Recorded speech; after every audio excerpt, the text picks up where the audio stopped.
High friends, good morning to all. PGTRB exam 2025. So எல்லாருமே final ரிவிஷனில் focus பண்ணி படிச்சுட்டு இருப்பீங்க. எந்த அளவுக்கு உங்களோட செல்ஃப் கான்ஃபிடென்ட் லெவலை நீங்கள் டவுன் ஆகாமல் நீங்கள் இன்க்ரீஸ் பண்ணி படிக்கிறீங்களோ அதுதான் உங்களோட ஒரு நல்ல மார்க் ஸ்கோர் பண்ணுறதுக்கான ஒரு பார்ட்டாக இருக்கும். எல்லாருமே நீங்கள் கேட்டுட்டு இருக்கிற விஷயம் என்ன அப்படின்னா, சார் நியூ சிலபஸாக இருக்குது, எங்களால் சிலபஸ் கம்ப்ளீட் பண்ண முடியலை, டேட் எக்ஸ்டெண்ட் பண்ணி கொடுப்பாங்களா மாட்டாங்களா, எக்ஸ்டெண்ட் பண்ணி கொடுத்தா நல்லாயிருக்கும் அப்படிங்கிற மாதிரி.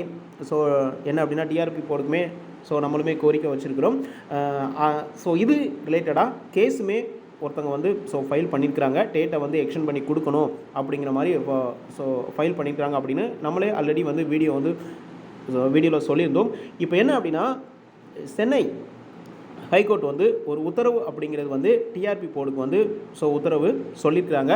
அதில் என்ன சொல்லியிருக்கிறாங்க, டேட் மேபி எக்ஸ்டெண்ட் பண்ணி கொடுத்தா எவ்வளோ நாட்கள் கொடுப்பாங்க, எப்போ இதுக்கான அனௌன்ஸ்மெண்ட் வரும், டிஆர்பி எப்போ அனௌன்ஸ்மெண்ட் கொடுப்பாங்க அப்படிங்கிற ஆல் டீட்டெயில்ஸுமே இந்த வீடியோவோட நம்ம பார்க்கலாம். பட் எது எப்படியோ நீங்கள் தன்னம்பிக்கையை மட்டும் இழந்துடாமல் நீங்கள் தொடர்ந்து நீங்கள் எந்த அளவுக்கு இப்போ ஃபோக்கஸ் பண்ணி படிக்கணுங்களோ அதை விட டபுள் மடங்கு நீங்கள் ஃபோக்கஸ் பண்ணி படித்தா மட்டும்தான் உங்களால் ஈஸியாக சக்ஸஸ் பண்ண முடியும். ஓகே, எஸ்டர்டே பார்த்தீங்க அப்படின்னா இந்த கோர்ட் இந்த கோர்ட்டில் இது விசாரணைக்கு வந்தது.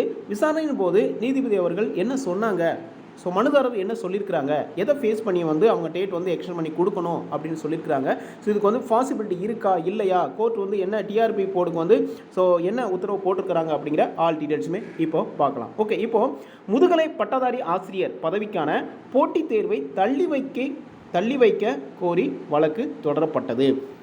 அதாவது என்ன சொல்லியிருக்காங்க அப்படின்னா, தேர்வை 3 வாரத்திற்கு தள்ளி வைக்க கோரி திருச்சியை சேர்ந்த சுரேஷ்குமார் என்பவர் வழக்கு தொடர்ந்தார். அதாவது எதை மீன் பண்ணி தேர்வை நம்ம போஸ்ட்பான் பண்ணணும், டேட் எக்ஸ்டெண்ட் பண்ணி கொடுக்கணும் அப்படின்னா, இப்போ பிஜிடிஆர்பி சிலபஸ் பார்த்தீங்க அப்படின்னா நியூ சிலபஸ், அது ஜிகேவாக இருந்தாலும் சரி தான், சைக்காலஜியாக இருந்தாலும் சரி தான், மேஜராக இருந்தாலும் சரி தான். ஏன்னா எல்லாமே நியூ சிலபஸ் ஹெவி போர்ஷன் அப்படிங்கிறனால இவங்க இந்த கம்மியான டூரேஷனில் எங்களால் சிலபஸ் நீங்கள் கம்ப்ளீட் பண்ண முடியலை. அதனால் அதை ஃபேஸ் பண்ணி தான் அவங்க கேஸ் அப்படிங்கிறது ஃபைல் பண்ணியிருக்கிறாங்க. இதனால் பார்த்தீங்க அப்படின்னா தேர்வர்கள் மிகுந்த மன உளைச்சலுக்கு ஆளாகி வருவதால் தேர்வை 3 வாரத்திற்கு தள்ளி வைக்க பரிசீலிக்க வேண்டும் என்று கூறியிருந்தார். எனவே மனுவை பரிசீலிக்க ஆசிரியர் தேர்வு வாரியத்திற்கு உத்தரவிட வேண்டும் என்று கூறியிருந்தார். ஆல்ரெடி பார்த்தீங்க அப்படின்னா இந்த சுரேஷ்குமார் என்பவர் ஆல்ரெடி டிஆர்பி போர்டுக்குமே கோரிக்கை வச்சிருக்கிறாங்க, மனு அப்படிங்கிறத கோரிக்கை வச்சிருக்கிறாங்க.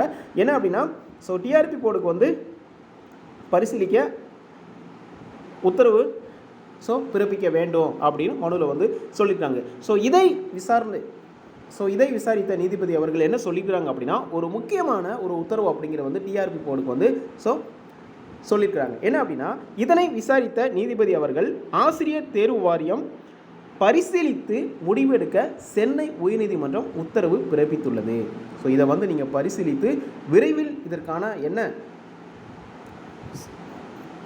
பாசிபிலிட்டி இருக்கோ அதை நீங்கள் பரிசீலித்து முடிவெடுக்க வேண்டும் அப்படின்னு சென்னை ஹைகோர்ட் ஆசிரியர் தேர்வு வாரியத்துக்கு உத்தரவு அப்படிங்கிற சொல்லியிருக்குது. அப்போது இது எந்த அளவுக்கு பாசிபிலிட்டி அப்படின்னு நம்மளால் சொல்ல முடியாது. டிஆர்பி போர்டு என்ன கன்சிடர் பண்ணுறாங்க, அதாவது என்ன அப்படின்னா, கோர்ட் சொல்லிருச்சு, அதுக்காக என்ன பண்ணுறாங்க அப்படின்னா டேட் எக்ஸ்டெண்ட் பண்ணி கொடுக்கலாம் அப்படின்னு அவங்க நினச்சாங்க அப்படின்னா கண்டிப்பாக டேட் எக்ஸ்டெண்ட் கொடுக்கறதுக்கான பாசிபிலிட்டி இருக்குது. ஆனால் டேட் எக்ஸ்டெண்ட் பண்ணி கொடுக்கறதுக்கான பாசிபிலிட்டி இருக்குது. ஆனால் இது அஃபிஷியலாக டிஆர்பி போர்டில் இப்போ வரைக்கும் எந்த ஒரு அனௌன்ஸ்மெண்ட்டுமே நம்ம கொடுக்கல. அதனால் உங்களோட மைண்ட் செட்டில் இருக்க வேண்டியது என்ன அப்படின்னா, அதான் கோர்ட்டே சொல்லியிருக்கு, டிஆர்பி போர்டு பரிசீலித்து முடிவெடுக்க வேணும்னு சொல்லி, அப்போ டேட் எக்ஸ்டெண்ட் பண்ணி கொடுப்பாங்க, அப்போது நம்ம டேட் எக்ஸ்டெண்ட் பண்ணி கொடுப்பாங்க, அப்போது அந்த டைமில் நம்ம படிச்சுக்கலாம் அப்படின்னு உங்களோட ஸ்டடீஸை இப்போ போயிட்டுருக்க எந்த அளவுக்கு நீங்கள் ஸ்பீடாக போயிட்டுருக்கீங்களோ அதை தயவு செய்து டவுன் ஆக விடாதீங்க. நமக்கு அஃபிஷியல் நியூஸாக நம்ம டிஆர்பி போர்டு இன்னும் கொடுக்கல, டேட் எக்ஸ்டெண்ட் பண்ணி கொடுக்கல.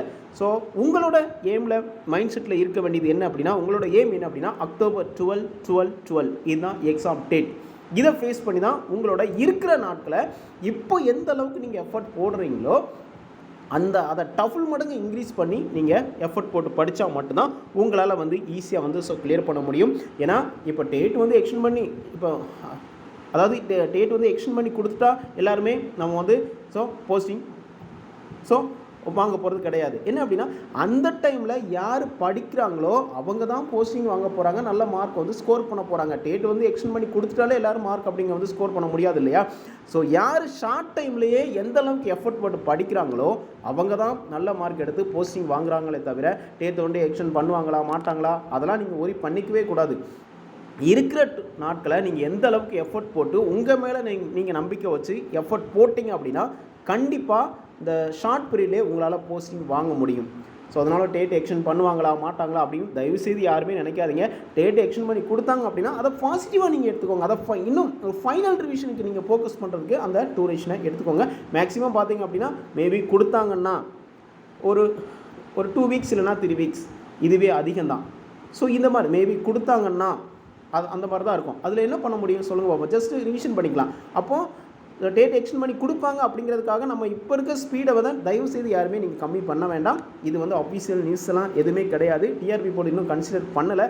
மேபி கன்சிடர் பண்ணி கொடுத்தாங்க அப்படின்னா நம்ம அதை பாசிட்டிவாக எடுத்துக்கலாமே தவிர. ஸோ இப்போ உங்களோட மைண்ட் செட்டில் இருக்க வேண்டியது அக்டோபர் 12 எக்ஸாம். அதை நோக்கி நீங்கள் எந்த அளவுக்கு நீங்கள் ரெஃபர் பண்ண முடியுமோ, ஹார்ட் ஒர்க் பண்ண முடியுமோ, ஸோ தயவு செய்து அதில் கான்சன்ட்ரேஷன் பண்ணி படிங்க. டேட் வந்து யாராவது சொல்கிறாங்க, ரூமர்ஸ் யாராவது சொல்கிறாங்க இவங்க சொல்கிறாங்க டேட்டு வந்து எக்ஸ்டெண்ட் பண்ணி கொடுக்க போகிறாங்க, நவம்பர் சொல்கிறாங்க, டிசம்பர் சொல்கிறாங்க. தயவுசெய்து அப்படிலாம் எதுவுமே கிடையாது. டிஆர்பி போர்டுக்கு வந்து நீங்கள் வந்து பரிசீலித்து முடிவெடுக்க வேண்டும்னு தான் சொல்லியிருக்காங்களே தவிர நீங்கள் கண்டிப்பாக டேட்டு எக்ஸ்டெண்ட் பண்ணி கொடுத்தே ஆகணும் அப்படின்னு கோர்ட்லேருந்து எந்த வித ஆர்டருமே அவங்க சொல்லலை. டிஆர்பி போர்டு பரிசீலித்து முடிவெடுக்க வேணும்னு சொல்லியிருக்காங்க. டிஆர்பி போர்டு தான் அவங்க என்ன டிசைட் பண்ணுறாங்களோ அதுதான். ஸோ அக்டோபர் 12 தான் எக்ஸாம் அப்படின்னா அக்டோபர் 12 தான், அதில் எந்த வித மாற்றமே கிடையாது. ஸோ அதனால் வந்து உங்களோட மைண்ட் செட்டில் இப்போ இருக்க வேண்டியது அக்டோபர் 12. இதை நோக்கி உங்களோட ப்ரிப்பரேஷனை எந்த அளவுக்கு ஸ்பீடாக பண்ண முடியுமோ பண்ணுங்கள். ஈஸியாக வந்து கிளியர் பண்ணிடலாம். ஸோ அதனால் வந்து எதையுமே நீங்கள் ஒரி பண்ணிக்க வேண்டாம். இந்த டைமில் புதுசாக எந்த ஒரு டாப்பிக்குமே நீங்கள் வந்து படிக்க வேண்டாம். படித்ததை நீங்கள் நல்லா ரிவைஸ் பண்ணுங்கள்.